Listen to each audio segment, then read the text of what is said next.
Selamat Hari Sabat anak-anak. Judul cerita kita pada Sabat ini adalah Orang Samaria yang Baik Hati. Diambil dari buku Lukas 10 ayat 30 sampai 37. Ada seorang yang lagi mengadakan perjalanan ke Yerikho.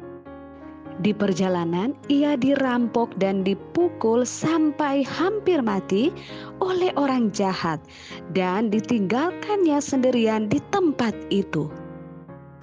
Kemudian ada seorang imam atau pendeta yang lewat di jalan itu, tapi ketika ia melihat orang itu, ia melewatinya dari seberang jalan. Lalu lewatlah orang Lewi juga di sana, kalau sekarang disebut tua-tua jemaat atau diakon dan diakones. Tapi ketika ia melihat orang itu, ia hanya melewatinya juga dari seberang jalan. Lalu lewatlah orang Samaria. Ketika ia melihat orang itu, tergeraklah hatinya oleh rasa kasihan, sehingga ia segera membalut luka-lukanya dan menyiramnya dengan minyak dan anggur. Kemudian ia menaikkan orang itu ke kudanya dan membawanya ke penginapan dan merawatnya. Keesokan harinya, orang Samaria ini memberikan uang 2 dinar atau 100 rupiah lebih kepada pemilik penginapan itu dan berkata, "Rawatlah dia, dan jika keperluanmu lebih dari ini, aku akan menggantinya ketika aku kembali."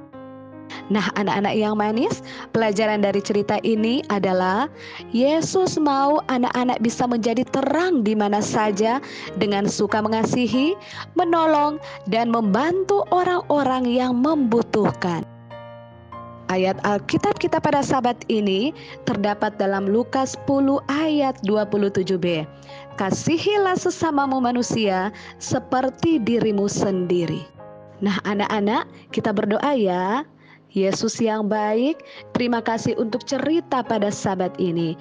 Kami ingin menjadi terang di tempat di mana kami tinggal dengan suka menolong, mengasihi, dan membantu orang-orang yang membutuhkan. Amin. Nah, anak-anak yang manis, cerita kita sudah selesai ya. Terima kasih atas perhatiannya. Sekarang anak-anak duduk dekat orang tua dan dengarkan khotbah ya.